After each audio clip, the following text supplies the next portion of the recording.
되시고 환난 중에 우리의 힘과 도움이시라. 하나님은 우리의 위로가 되시고 환난 중에 우리의 힘과 도움이시라. 너희는 가만히 있어 주가 하나님 되말지어다. 열방과 세계 가운데 주가 높임을 받으리라.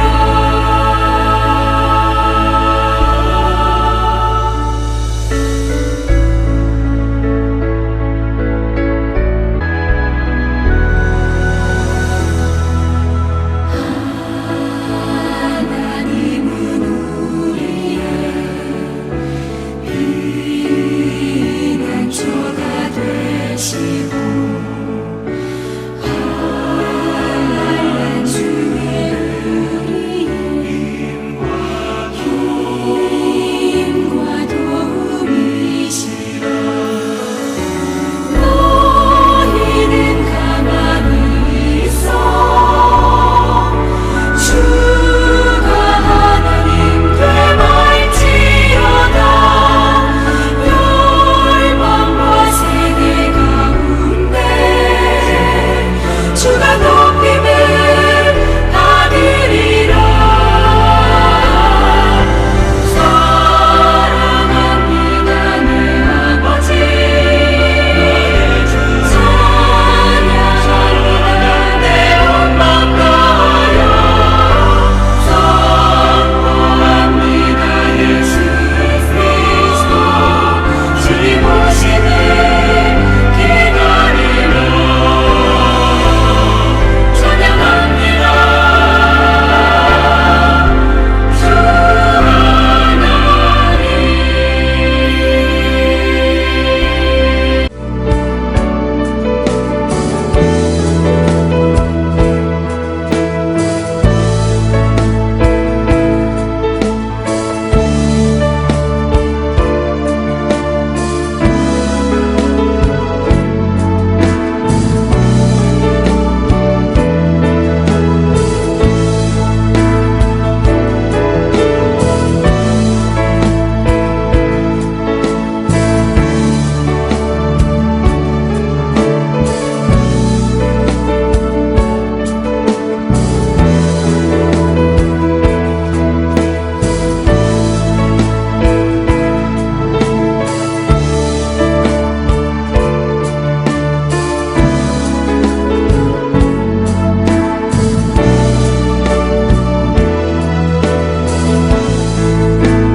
모든 이름 위에 뛰어난 이름 예수는 주 예수는 주.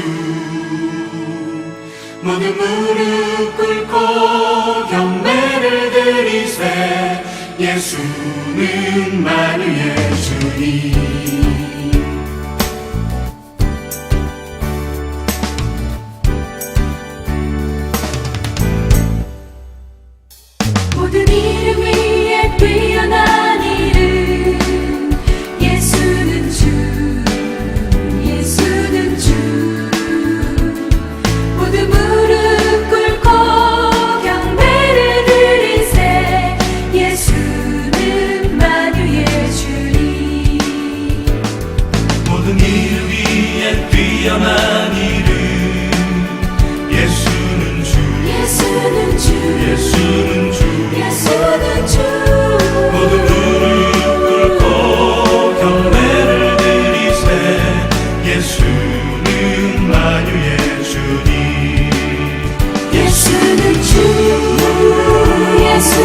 주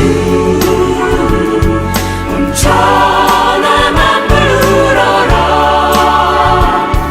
그 보좌 영광을 돌리세 예수 예수 예수는 주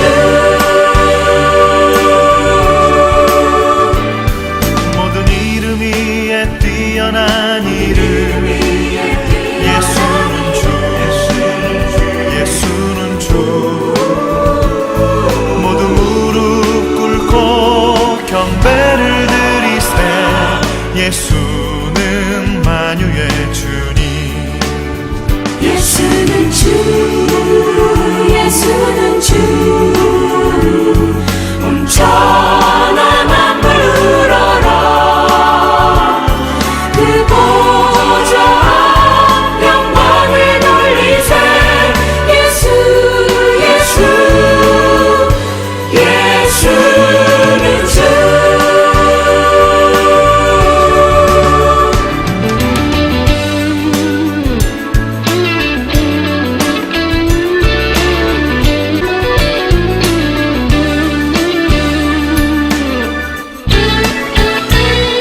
모든 이름 위에 뛰어난 이름 예수는 주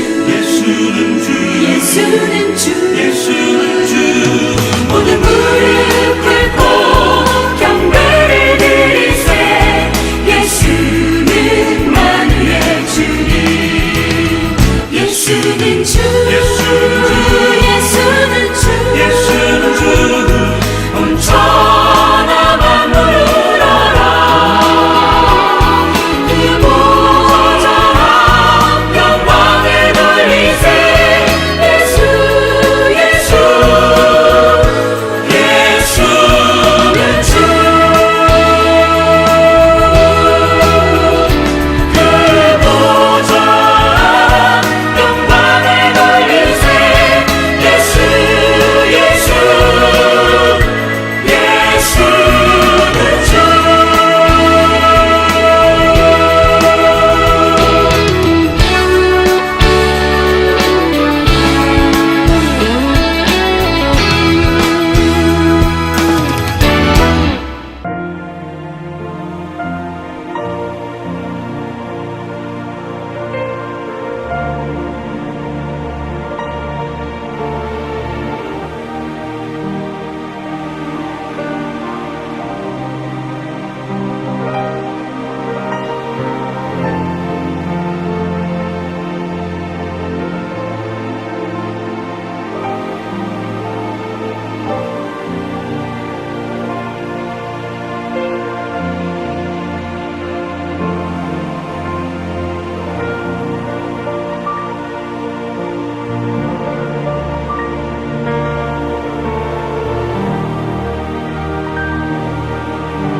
신실하게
거룩하게 살게 하소서.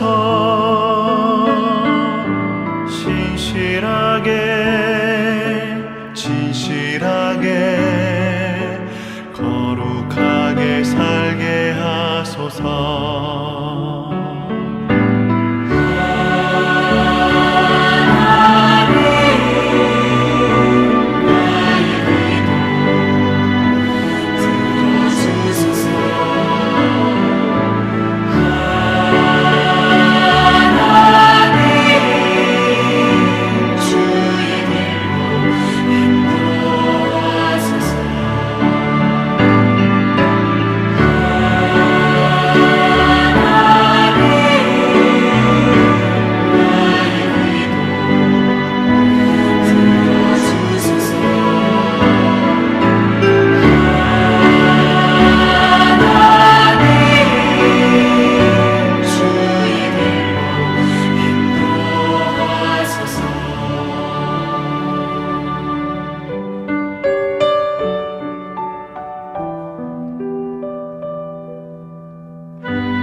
오늘 함께 묵상할 말씀은 잠언 30장 15절로 17절 말씀입니다. 15절 거머리에게는 두 딸이 있어 다오다오 하느니라. 족한 줄을 알지 못하여 족하다 하지 아니하는 것 서넛이 있나니 곧 스올과 아기 배지 못하는 태와 물로 채울 수 없는 땅과 족하다 하지 아니하는 불이니라. 아비를 조롱하며 어미 순종하기를 싫어하는 자의 눈은 골짜기의 까마귀에 쪼이고 독수리 새끼에게 먹히리라. 아멘. 오늘 말씀의 제목은 족한 줄 모르는 네 가지 것입니다. 오늘 말씀은 삶에 있어서 족하게 생각하는 것, 다시 말해 자족하는 것에 대한 교훈의 말씀입니다. 저의 고향은 경기도 용인입니다. 아버지는 농사를 지으셨습니다. 그래서 저도 어렸을 때 각종 논농사와 밭농사의 경험을 가지고 있습니다. 논농사는 일명 쌀농사라고 하죠. 논에서는 거의 쌀농사만 합니다.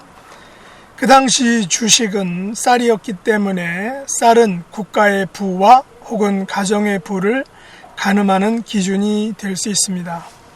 쌀 농사를 지으려면 벼의 종자, 벽씨를 남겨서 다음에 이른 봄에 파종을 합니다.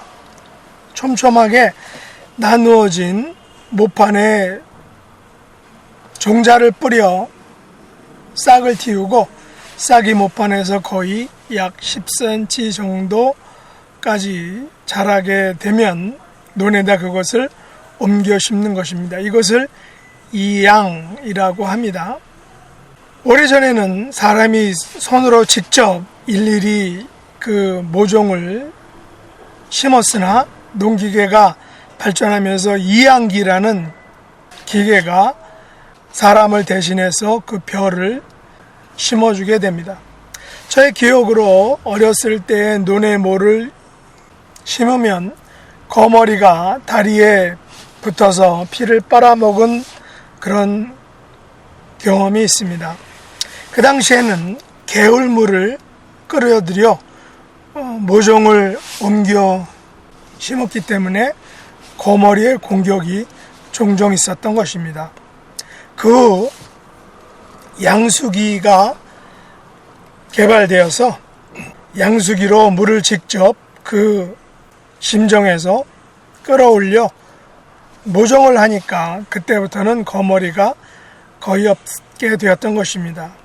그 당시 거머리는 어른이나 여자들에게는 공포의 대상이었습니다. 다리에 붙은 거머리를 떼어내는 것도 여간 어려운 일이 아니었습니다. 왜냐하면 찰거머리, 찰싹 붙어서 잘 안 떨어졌기 때문입니다. 거머리의 특징은 남의 다리에 쫙 달라붙어서 남의 피를 쪽쪽 빨아 자기 배를 배불리는 것입니다. 그 당시 농촌은 경제사정도 좋지 않았는데 그래서 먹을 것도 별로 없던 그 시대에 그 소중한 피를 거머리에게 헌혈해야 했다는 것이죠. 오늘 말씀을 보니까 거머리에게는 두 딸이 있었다고 하죠. 거머리의 특성상 두 딸은 다오다오라고 이렇게 말합니다. 다시 말해 give 더 의역하자면 give 것이겠죠. 왜 한 번만 달라고 하지 않고 두 번이나 달라고 할까요? 바로 그것은 거머리의 두 딸이 한 가지에 한 번에 만족하지 못하기 때문에 그렇습니다. 그래서 give 라고 이렇게 반복하는 것입니다. 사람에게 소유는 끝이 없다 말합니다. 욕심에는 끝이 없다는 것이죠. 소유욕은 어떤 면에서 지극히 정상적인 것입니다. 그러나 지나친 소유욕은 죄를 가져오는 것입니다. 한 번은 give me라고 이렇게 이야기해도 이해받을 수 있지만 두 번, 세 번 동일하게 give me 라고 하는 것은 강함 내지 무례한 행동이라는 것입니다. 거머리의 두 딸은 이처럼 다오라고만 하고 족할 줄 알지 못했다는 것입니다. 그러나 야고보 기자는 1장 14절과 15절에서 이렇게 말합니다. 오직 각 사람이 시험을 받는 것은 자기 욕심에 끌려 미혹됨이니 욕심이 잉태한 즉 죄를 낳고 죄가 장성한 즉 사망을 낳느니라 라고 했습니다. 많은 사람들은 이 사실을 알고 있습니다. 인정하고 있습니다. 주변에서 이런 일들을 종종 목격하기 때문입니다. 그러나 이 말을 내 자신에게 직접 적용한다면 아무도 쉽게 장담할 수 없습니다. 왜냐하면 세상 역사 속에서, 심지어 기독교 역사 속에서 욕심 때문에 실패한 사람들이 너무나도 많기 때문입니다. 야고보 기자는 우리가 가진 욕심이 가공할 만한 힘을 가지고 있다는 것을 말하고 있습니다.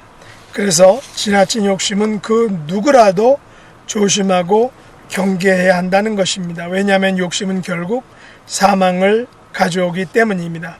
얼마 전까지만 해도 날씨가 고온, 건조하고 게다가 습도가 높다 보니까 모기들이 난리였습니다. 강아지를 산책시키다 보면 다리와 팔 등을 종종 물리곤 했습니다. 요즘 모기들은 작으면서도 날렵해서 잡기가 쉽지 않습니다. 그러나 모기가 피를 좀 더 빨아먹으려고 오래 다리나 팔에 앉아 있게 되면 바로 그것은 나에게 손바닥 세례를 받고 죽게 되는 것입니다.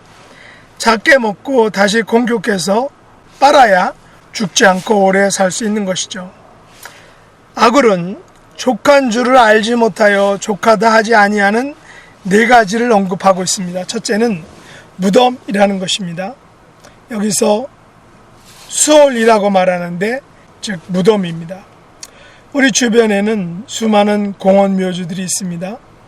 무덤들은 계속해서 증가하고 있습니다. 왜 그렇습니까? 사람들이 계속해서 죽어가고 있기 때문입니다. 물론 요즘은 화장하는 것이 대세라고들 합니다. 그러나 무덤은 그 수요가 계속해서 증가하고 있습니다. 왜냐하면 사람들이 그 무덤에 묻혀야 하기 때문입니다. 만일 예수님께서 죽으시고 부활하시지 않았다면 우리는 영원히 무덤에 머물러야 하는 불쌍한 인생들입니다. 그러나 부활로 인하여 우리는 영원한 생명을 선물로 받았습니다. 그래서 우리는 무덤을 전혀 두려워하지 않습니다. 무덤은 우리를 절대로 그곳에 영원히 가둘 수 없기 때문이라는 것입니다. 그러므로 무덤은 족한 줄을 알지 못하고 계속 사람들을 그 무덤 속으로 끌어들이고 있지만 예수님에게 있어서는, 우리 그리스도인들에게 있어서는 이 무덤은 결코 우리를 영원히 끌어들일 수 없는 잠정적인 곳이라는 것입니다. 둘째, 아이 배지 못한 태입니다. 고대 이스라엘에서 아이 없는 아내는 외롭고 절망적인 삶을 살아야 했습니다. 동양권에서도 아이를 낳지 못하면 7거지약 중에 하나라고 해서 소박을 당하곤 했던 것입니다. 아브라함의 아내 사라가, 그리고 사무엘의 아내 한나도 바로 그런 아이 배지 못하는 슬픔을, 절망을 경험했던 사람들입니다. 물론 이 두 여인은 하나님으로부터 아이를 결국 선물로 받았습니다. 그러나 이 두 여인이 아이를 얻기 전까지 겪어야 했던 그 절망과 갈급함은 말로 설명할 수 없을 것입니다. 오늘날에도 아이를 가지려 하지만 쉽게 생기지 않는 현대의 부부들이 있습니다. 여러 가지 이유가 있겠지만 이것을 해결하기 위해서 부부들은 많은 노력과 또한 물질을 사용하기도 합니다. 아이를 갖고자 하는 그 마음은 그 누구도 방해할 수 없는 가장 간절한 소원일 것입니다. 원하기는 이들의 간절한 소원과 간구가 속히 응답받아서 아이를 선물로 받기를 원합니다. 그만큼 아이를 배지 못하는 태는 아이를 소망하고 간절히 원하는 그 마음은 그 누구도 감당할 수 없는 엄청난 갈망이라는 것입니다. 세 번째는 물로 채울 수 없는 땅입니다. 지금도 지구 곳곳에서는 물이 부족해서 땅이 쩍쩍 갈라지고 많은 생명체들이 물이 없어 죽어가고 있습니다. 일명 가뭄과 기근으로 인해 고통을 받는 것입니다. 성경에서도 가뭄과 기근으로 정든 고향을 떠나야 했던 이야기들이 많이 나옵니다. 일단 하늘에서 비가 오랫동안 오지 않고 땅이 마르고 갈라진 땅은 웬만한 비와 물로는 채워지지 않습니다. 소위 간에 기별이 가지 않는다라고 말하는 것처럼 땅에 기근과 가뭄이 심하게 덮치면 그것을 채우기도 힘들고 그 물이 그 땅을 적시기가 매우 힘들다는 것입니다. 그래서 땅의 기근과 가뭄이 심하게 되면 모든 생물들이 성장을 하지 못했습니다. 그야말로 재앙인 것입니다. 땅은 물로 가득 채워져야 땅의 소임을 다할 수 있는 것입니다. 그러나 땅이 물로 채워지는 것은 사람의 영역이 결코 아닙니다. 하나님께서 주시는 그런 은총으로만 가능한 것입니다. 요즘 유튜브에서는 사막에 한국인들이 나무를 심고 그래서 결국 오아시스를 만들어서 그곳을 변화시켰다는 이야기가 종종 나옵니다. 이처럼 사람의 재능과 끝없는 노력과 인내로 채울 수 없는 땅에 물을 대서 살만한 것으로 만들기도 하는 것입니다. 그러나 근본적으로 물이 없는 땅은 생명이 존재할 수 없고 생명을 이어갈 수 없습니다. 그러기에 우리는 하나님으로부터 선물로 받은 이 물과 땅을 잘 보존하고 관리해야 하는 것입니다. 자연의 재앙이 우리를 심판하고 저주하지 않도록 그들을 지혜롭게 돌봐야 하는 것입니다. 매일 밤마다 하늘에서 내리는 눈에 보이지 않는 아주 작은 이슬들이 온 세상에 생명을 공급하고 있는 것입니다. 그 이슬을 내리는 분이 바로 하나님인 것입니다. 우리는 하늘의 은총에 감사하고 땅을 통해 주시는 축복에 감사할 수 있는 겸손한 하나님의 자녀들이 될 수 있어야 하는 것입니다. 마지막 네 번째, 족하다 하지 아니하는 분리다 라고 말합니다. 여름에 미국 곳곳에서는 산불로 인하여 사람들이 많은 것을 잃었습니다. 아직도 산불로 인하여 집을 떠나 살아가야 하고 재산을 잃은 사람들이 많이 있습니다. 물과 불이 무서운 것은 노아 시대의 홍수로 인하여 물이 모든 것을 휩쓸어 가버렸습니다. 소돔과 고모라는 유황불로 인하여 모든 것을 태워버렸습니다. 이들 물과 불은 모든 것들을 휩쓸어 가는 것입니다. 물은 어디론가 모든 것을 떠나보내고 불은 모든 것을 그 자리에서 태워버리는 것입니다. 산불이 나면 그것을 끄는 것은 쉽지가 않습니다. 단지 산불의 방향을 바꾸거나 더 이상 확산되지 못하도록 관리하는 것입니다. 물론 하늘에서 헬리콥터로 화약약품들을 뿌려서 산불을 진화하려고 좀 약하게 하려고 합니다. 그러나 엄청난 화마를 잡는 것은 결코 쉽지가 않습니다. 우리가 화마라 부르는 것은 불이 모든 것을 잡아 먹기 때문에 삼켜버리기 때문인 것입니다. 불이 만나는 것들과 불이 지나가는 모든 것을 재로 만들어버리는 것입니다. 불은 족하다는 것을 모르는 무자비한 그런 세력인 것입니다. 그러므로 족하다고 생각하는 것이 얼마나 감사한 일인지 모릅니다.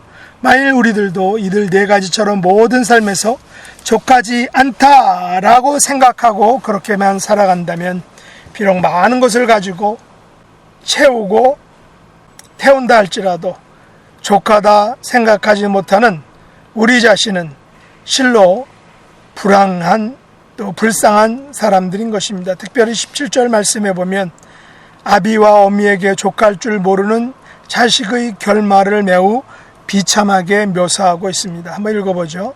아비를 조롱하며 어미 순종하기를 싫어하는 자의 눈은 골짜기의 까마귀에게 쪼이고 독수리 새끼에게 먹히리라. 아비를 조롱하며 어미 순종하기를 싫어하는 자는 골짜기의 까마귀에게 쪼이고 독수리 새끼에게 먹히는 어마어마한 일이 벌어지는 것입니다.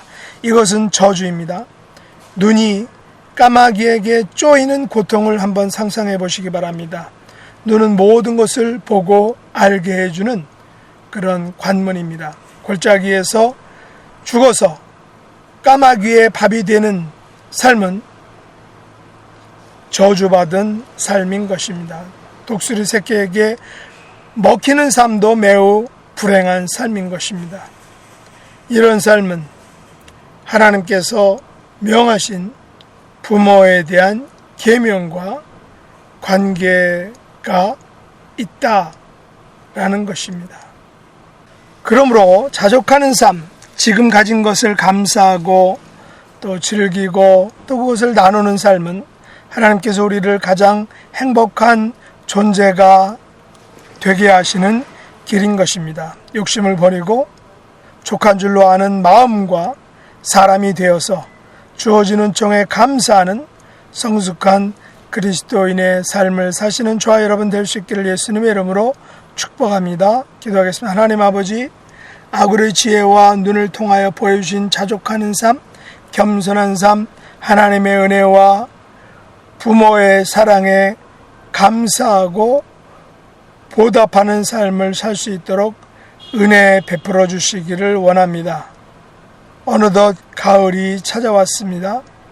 더욱 말씀에 귀를 기울이게 하시고 이웃을 살피며 함께 하나님 나라를 세워갈 수 있도록 은혜 베풀어 주시기 원합니다.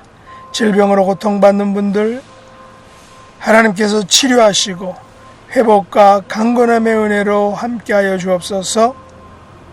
저희들에게 허락하신 자녀손들 믿음으로 온전히 양육할 수 있도록 지혜를 더해 주시기를 원하오며 예수님의 이름으로 간절히 기도드립나이다. 아멘.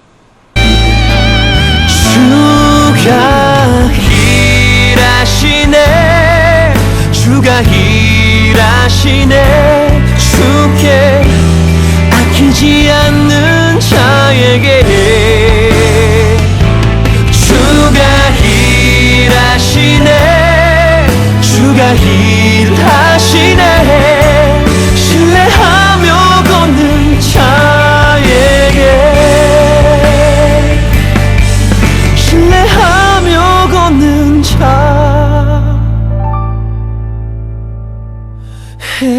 자에게